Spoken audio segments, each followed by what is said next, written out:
నమస్కారం వార్తలకు స్వాగతం. ముందుగా ముఖ్యాంశాలు.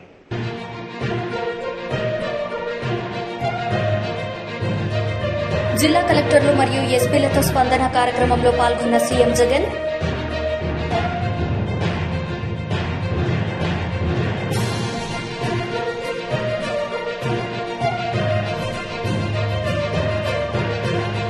పారిశ్రామికవేత్తల అంతర్జాతీయ వాణిజ్యం మరియు సాంకేతిక కేంద్రానికి పునాది రాయని మంత్రి కేటీఆర్ స్పష్టం.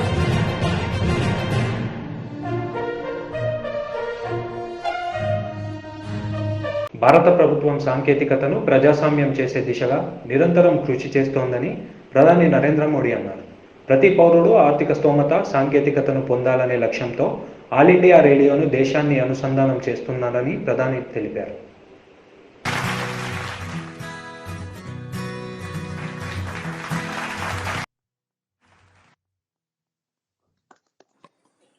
धन्यवाद आदरणीय प्रधानमंत्री जी। अब मैं आपसे निवेदन करता हूं कि आप मार्गदर्शन भाषण कर हमारा उत्साहवर्धन करें।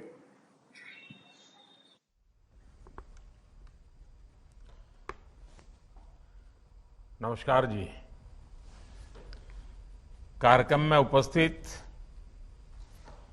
केंद्रीय मंत्रिमंडल के मेरे सहयोगीगण, विभिन्न राज्यों के माननीय मुख्यमंत्री साथी,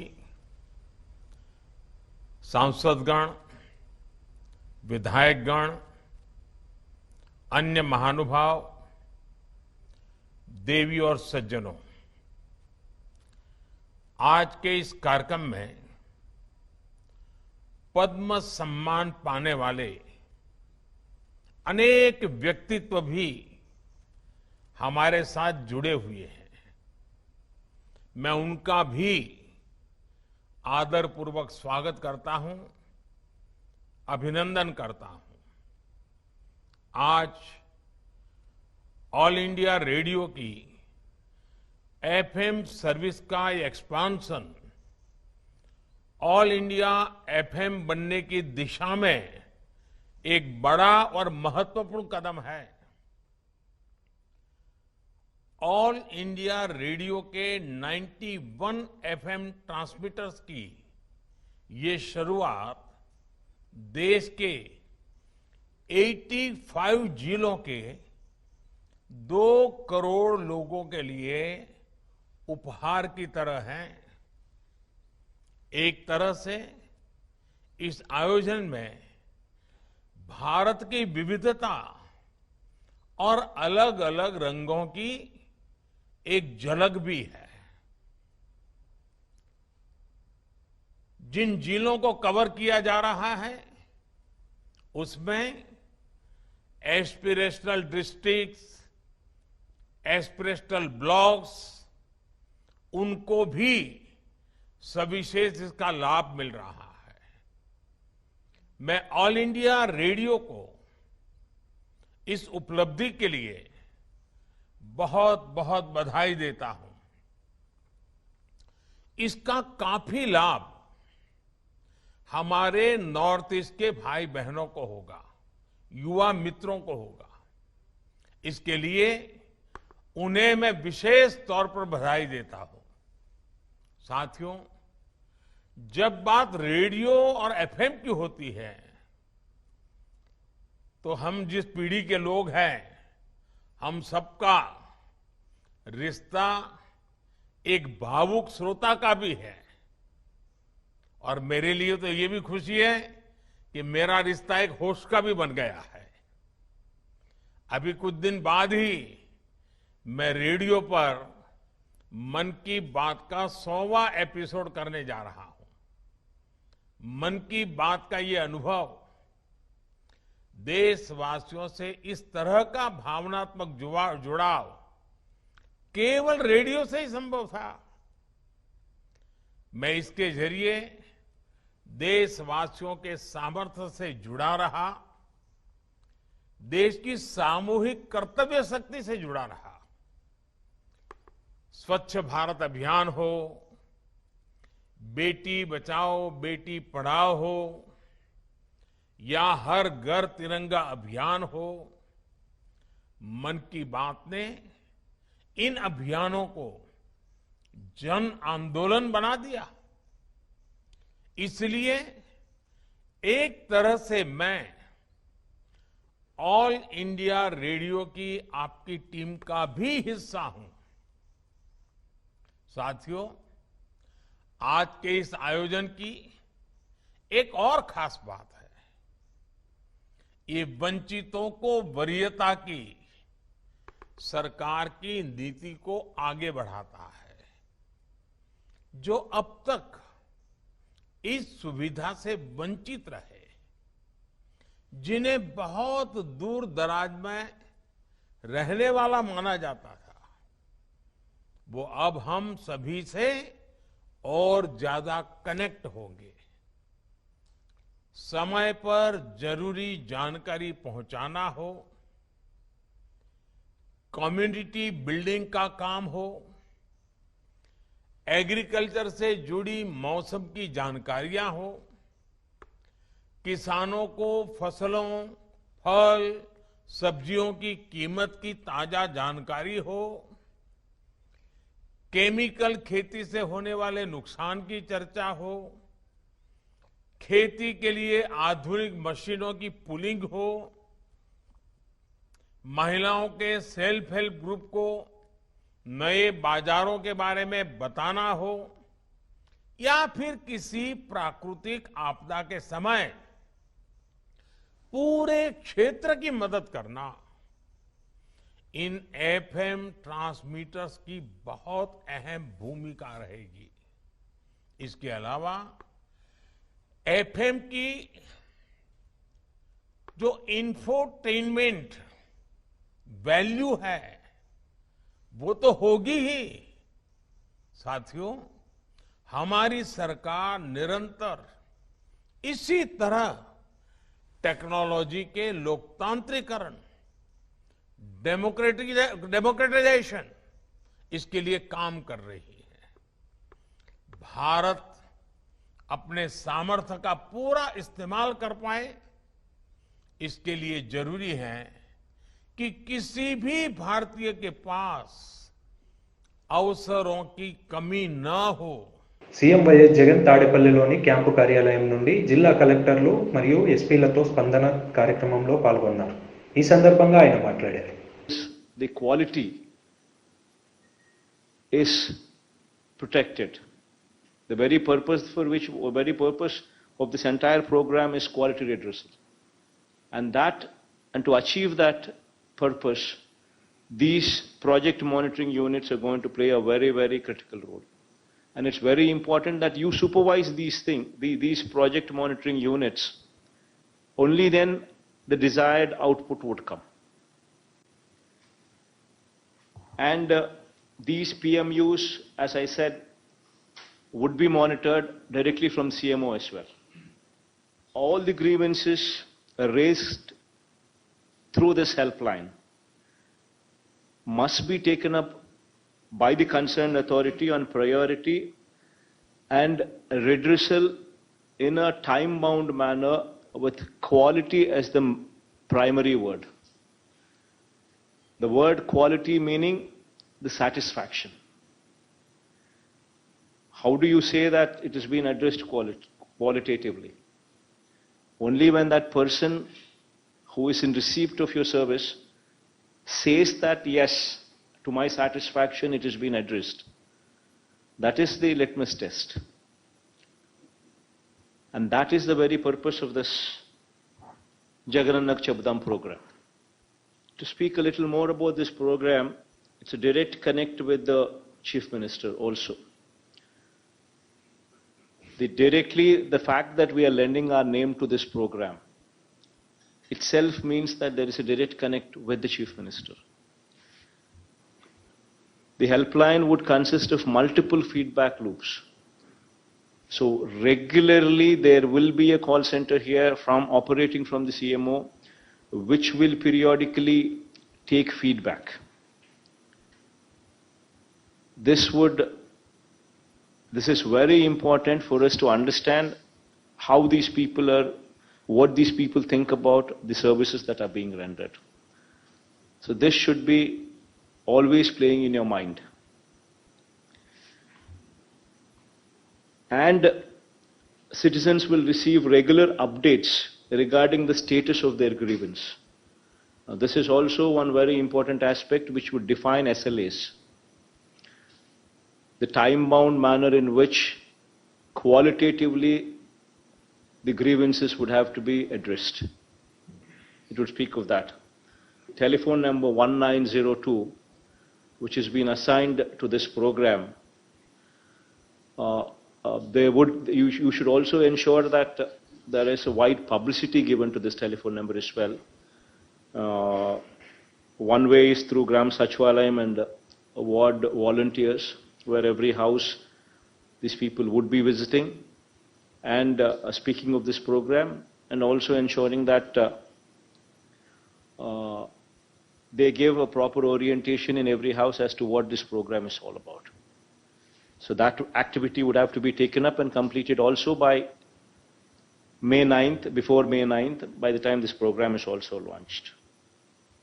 Every Saturday, it's got to be a housing day, where there would be periodic field visits, starting from collectors, JCs, RDOs, DLDOs, MROs, MDOs, municipal commissioners, special officers, the RWS, the housing, the DISCOMs, the village and ward functionaries, meaning engineering assistants, welfare assistants, and panchayat secretary.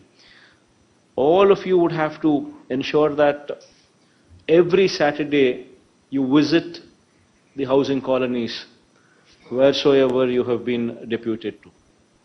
Because only through your visits, two things will happen. You will understand what the problems are so that you could speed it up. Two, the quality there would be enhanced. Jagananna Bhuhakku Mariyu Bhu Raksha program. It's never in the history of India probably. పారిశ్రామికవేత్త అంతర్జాతీయ వాణిజ్యం మరియు సాంకేతిక కేంద్రాన్ని పునాదిరాయి అని మంత్రి కేటీఆర్ అన్నారు. ఈ సందర్భంగా ఆయన మాట్లాడారు. Entrepreneurship is something in which you're only limited by imagination, literally. Especially in a country like India, if you think for a minute. More than 50% of India today is less than the age of 27. India's median age is 27. We're a very young country. In fact, 65% of India is less than the age of 35. This includes both men and women. Now, this is possibly the youngest country on the planet, and this is possibly the biggest resource we have at our disposal. Of course, we have abundant water, abundant land, we have abundant mineral resources, we have abundant other resources. The most important resource we have, of course, is human capital. Now, why do I say this? You look at a country like Japan. Japan hardly has 15% of land mass that is actually useful for inhabitation, to live, to do something, to work, etc., etc. And Japan, as most of you know, is one of the biggest sufferers after World War II. The only nuclear bomb that ever exploded on this planet was in Japan in 1940s, in Hiroshima and Nagasaki. Now, a country which has got only 15% of utilizable land, a country which suffered nuclear attack, a country which is prone to earthquakes, severe earthquakes, a country which is prone to tsunamis, a country which has got a long coastline and very little natural resources, has today become a force to reckon with. It is the third largest economy after US and China. And it is only 1/10 or in fact 1/12 of our size in terms of population. So without natural resources, with all these obstacles, with everything stacked up against them, what did the Japanese have? The only thing they had was the human intellect and human capital. And you can also look at Japan's neighbor, South Korea, Republic of Korea. Again, a fascinating story. More than 90% of the land mass in South Korea, again, is unutilizable. Again, everything stacked up against them. Very little natural resources. But today, if you go home, when you go home actually, all of you, please look around in your drawing room, please look around in your bedroom, Please look around in your veranda, in your portico. You will see so many Korean and Japanese products. You'll see a Sony TV, you'll see a LG refrigerator, you'll possibly have a Hyundai, a car or some other make. You'll probably have a Toyota or a Honda or a... You can go on. There's so many things that these two countries have created between these two. It's amazing to even think and contemplate. Because again, these are Asian countries, not very far from us. Again, culturally very, very similar to India. The kind of power that they have unleashed over the last few decades is something that's truly impressive and truly amazing. And each and every time I've been to these two countries, I've come back with mixed bag of emotions. You feel sad for India. You feel happy for them. You have to think, you have to contemplate as to why and where we kind of lost out. I'm not... Karnataka assembly ఎన్నికలు ఆ రాష్ట్ర భవిష్యత్తును నిర్ణయిస్తాయని కేంద్ర హోంమంత్రి అమిత్ షా అన్నారు. ఈ ఎన్నికలే కర్ణాటకలోని గిరిజనుల, రైతులు, రాష్ట్రంలో నివసిస్తున్న ప్రతి ఒక్కరి భవిష్యత్తులను నిర్ణయిస్తానని స్పష్టం చేశారు. विधायक मंत्री बनाने का चुनाव है. उनको तो जिताकर विधायक और मंत्री बनाना ही बनाना है. मगर ये चुनाव जो है, ये चुनाव समग्र कर्नाटक का भविष्य तय करने का चुनाव है. कर्नाटक के गरीब, कर्नाटक के आदिवासी, कर्नाटक के दलित और कर्नाटक के किसान का भविष्य तय करने का चुनाव है.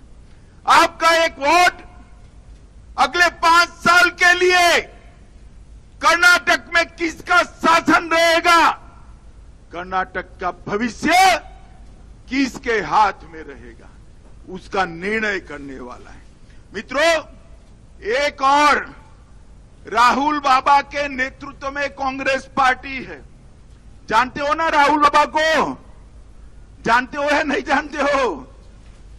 एक और राहुल बाबा के नेतृत्व में कांग्रेस पार्टी है और दूसरी ओर श्री नरेंद्र मोदी के नेतृत्व में भारतीय जनता पार्टी. ये चुनाव ये तय करने का चुनाव है कि अगले 5 साल तक मोदी जी के नेतृत्व में डबल इंजन सरकार कर्नाटक को आगे ले जाएगी या कांग्रेस की सरकार రివర్స్ గియర్ సర్కార్ కర్ణాటక. సంగారెడ్డి జిల్లా జోగిపేట పట్టణంలోని వ్యవసాయ మార్కెట్ గంజిలో రాష్ట్ర mark fed director Andole society chairman S Jaganmohan Reddy ఆధ్వర్యంలో స్థానిక ఎమ్మెల్యే చంటి క్రాంతికుమార్, సంగారెడ్డి జిల్లా పరిషత్ చైర్మన్ పర్సన్ మంజుశ్రీ, జైపాల్ రెడ్డి, జిల్లా వ్యవసాయ అధికారి నరసింగరావులతో కలిసి వరి కొనుగోలు కేంద్రాన్ని ప్రారంభించారు. మంజుశ్రీ జైపాల్ రెడ్డి గారికి, మార్కెట్ డైరెక్టర్ జగన్మోహన్ రెడ్డి గారికి, జిల్లా వ్యవసాయ అధికారి నరసింహరావు గారికి, అట్లా ఏడీ అన్న గారికి, మున్సిపల్ వైస్ చైర్మన్ డేవిడ్ గారికి, వైస్ చైర్మన్ రావు గారికి, ఇంకా వేదిక ఉన్న పెద్దలందరికీ, ఇక్కడ హాజరైన పెద్దలు జైపారెడ్డి గారికి, మాసపల్లి నారాయణ గారికి, లింగన్న గారికి, రామగౌడ్ గారికి, పత్రికా మిత్రులందరికీ కూడా, రైతులందరికీ నమస్కారం తెలియజేస్తున్నాం. మనం ఇంతకుముందు జగన్మోహన్ గారు చెప్పినట్లు బహుశా ఇంతకుముందు కంటే కూడా చాలా ముందుగానే మనం ఈ కేంద్రాన్ని ఓపెన్ చేస్తున్నాము. ఎందుకంటే అకాల వర్షాల వల్ల రైతులకు ఇబ్బంది అవుతుందని చెప్పి, ఎడగల్ల వాన, ఇంకో దగ్గర మామూలు వర్షం వల్ల చాలా ఇబ్బంది అవుతుంది. ఆరబెట్టిన ధాన్యం కూడా నష్టం జరిగే పరిస్థితి వస్తుంది. అందుకే ముందుగానే చేయాలని చెప్పి ముఖ్యమంత్రి గారు ఆదేశించడం జరిగింది. దానికి అనుగుణంగానే గత 4 రోజుల కిందనే దీన్ని చేద్దామనుకున్నప్పటికీ కూడా వివిధ కార్యక్రమాల వల్ల చేయలేకపోయినాం. రైతులందరూ కూడా మీ గ్రామాల్లో ఎక్కడికక్కడనే సెంటర్లు ఓపెన్ చేసుకుని సొసైటీలు, అట్లా ఐకేపీలు వాళ్ళందరూ కూడా వెంటనే కొనుగోళ్లు ప్రారంభించాలని చెప్పి, రేపటి నుంచే ప్రారంభించాలని చెప్పి కూడా నేను కోరుతున్నాను. ఎందుకంటే అన్ని ధాన్య కొనుగోలు కేంద్రాలకు మేము పోవడం రావడం అనేది సాధ్యం కాకపోవచ్చు కనుక అక్కడ ఉన్న మా స్థానిక ప్రజాప్రతినిధులతో, అక్కడ ఉన్న చైర్మన్లతో కొనుగోలు కేంద్రాన్ని మీరందరూ కూడా ఇనాగ్రేట్ చేస్తే సాధ్యమైనంత వరకు మేము కూడా వీలుంటే వస్తాము. మీరందరూ కూడా ఎక్కడ రైతుకు ఇబ్బంది కలగకుండా, ఏ రైతు కూడా నేను పండించిన పంట నష్టపోయినా అని వర్షానికి తడిచిపోయిందని చెప్పి లేదంటే ఇంకో రకంగా నేను నష్టపోయినని ఏ రైతు కూడా భావించొద్దు. అందరి ధాన్యాన్ని కూడా వెంటనే కొనాలని చెప్పి కూడా నేను మీ అందరికీ కోరుతున్నా. ధాన్యం కొనుగోలు చేయాలని, రైతు మీద భారం పడద్దు. రైతు నుంచి కొనుగోలు చేసి ప్రభుత్వం గోడౌన్లో పెట్టడం లేదంటే మిల్లులో పంపించడం అనేది ప్రభుత్వం చేస్తున్నది. ఎందుకంటే కేంద్ర ప్రభుత్వం సహకరించకపోయినా కూడా కేంద్రం కూడా ఇప్పుడు యాసంగిలో కొనుగోలుకు అంగీకరించలేదు.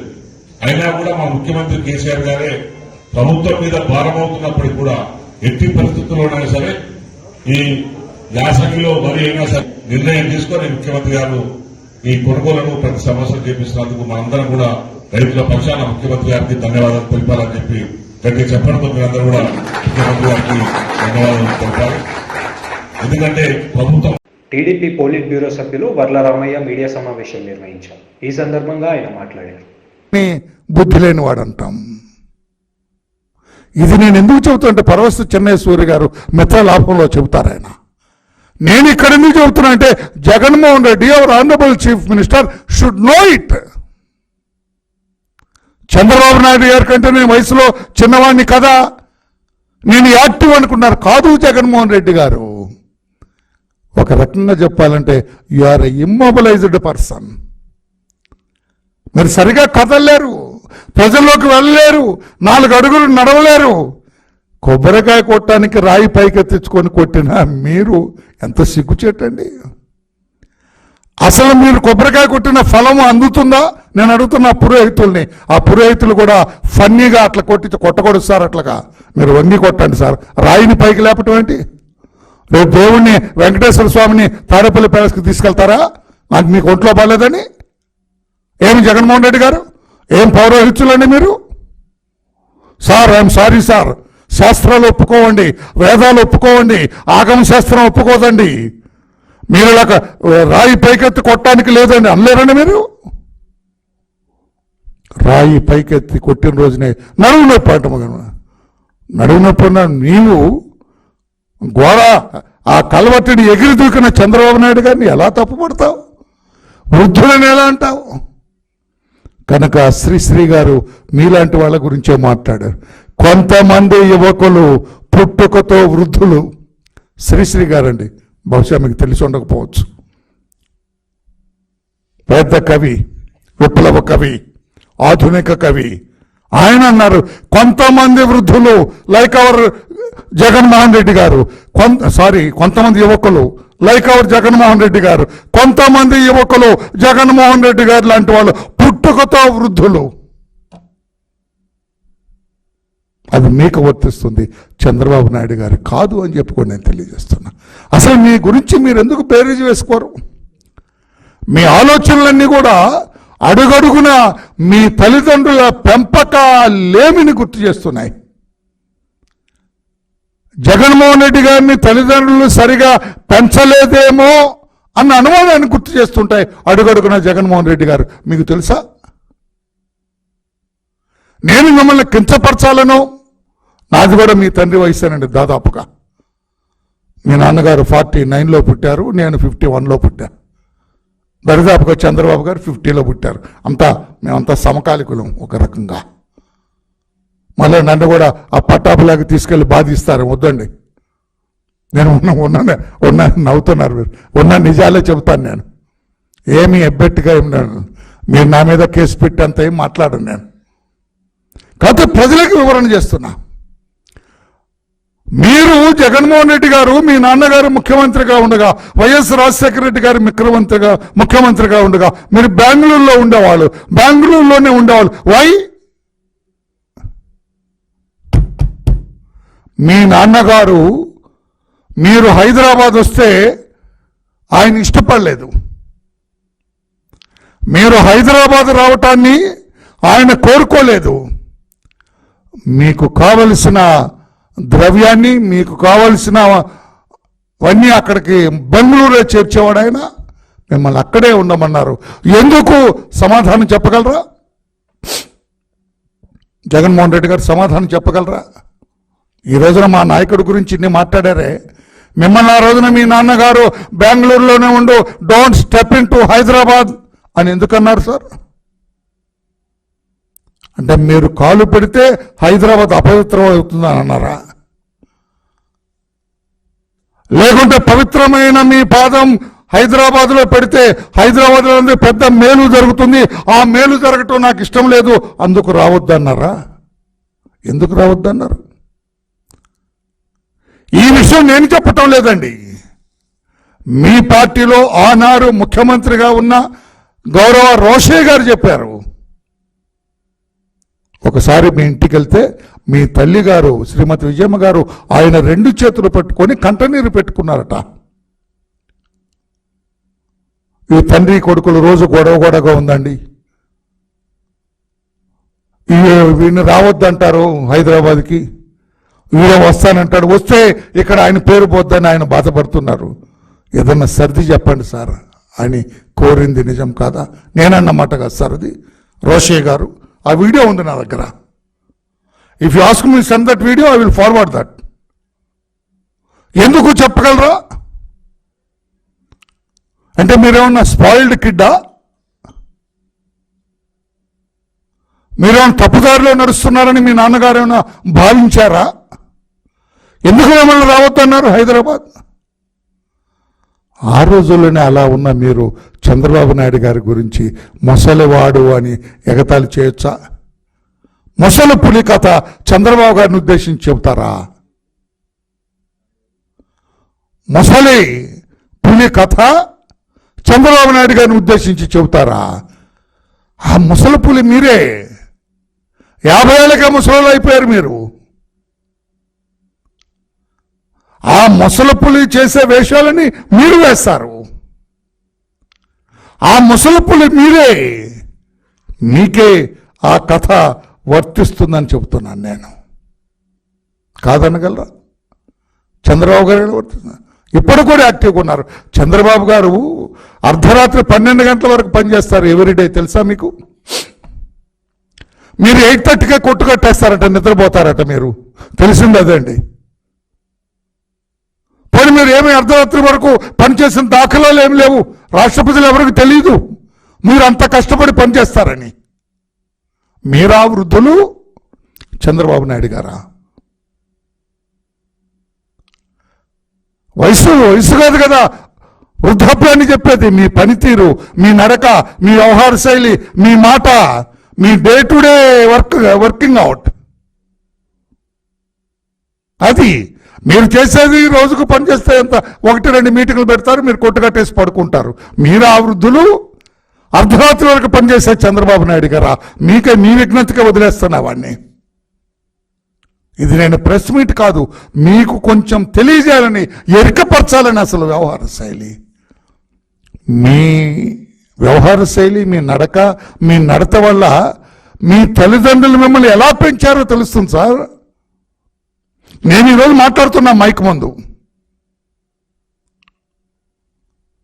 నేను మాట్లాడి తీరు బట్టి ఎదుటి వాళ్ళు గ్రహిస్తారు. ఓహో, రామయ్య గారికి కొంచెం భాషా జ్ఞానం ఉందంటే వాళ్ళ తల్లిదండ్రులు నేర్పుంటారు అనుకుంటారు. వాళ్ళు చిన్నప్పుడు నేర్పుంటారని మా తల్లిదండ్రులు గుర్తు చేసుకుంటారు. నేనేదన్నా చెడు ప్రవర్తన చేసి చెడ్డగా ఉండి ఏది ఇక్కడికి వచ్చి కూర్చొని నా ఇష్టం వచ్చినట్టు మాట్లాడి ఏదో బాగా తాగేసి ఫుల్గా గిట్కాలు కొట్టొచ్చి తుప్పుక్కుమని ఇక్కడ ఊసేది చేశారనుకో, చిచి ఎవడరా వీడు, తల్లిదండ్రులు వీడిని సరిగా పెంచలేదురా అనుకుంటారు. ఇప్పుడు అర్థమైందా మీకు? ఇప్పుడు అర్థమైందా ఎవరు వృద్ధులు ఎవరు కాదు అనేది? అటువంటి మీరు చంద్రబాబు నాయుడు గారిని అలా మాట్లాడటం కరెక్టా సార్ అని చెప్పి నేను అడుగుతున్న జగన్మోహన్ రెడ్డి గారు. అన్ని అబద్ధాలు. ఆ రోజు మీ నాన్నగారు చనిపోయినప్పుడు నేను మిమ్మల్ని ఎగతాళి చేయాలి, కించపరచాలని కాదు sir. Just I wanted to educate you. ఆ రోజున హెలికాప్టర్ క్రాష్లో మీ నాన్నగారు చనిపోయినారు. శవం ఇంకా ఇంటికి రాలేదు. వార్తలు ముగించే ముందు ముఖ్యాంశాలు మరోసారి.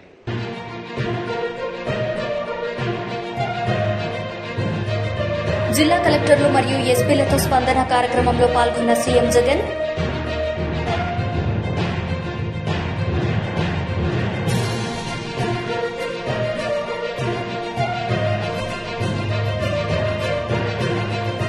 పారిశ్రామికవేత్తల అంతర్జాతీయ వాణిజ్యం మరియు సాంకేతిక కేంద్రానికి పునాది రాయని మంత్రి కేటీఆర్ స్పష్టం.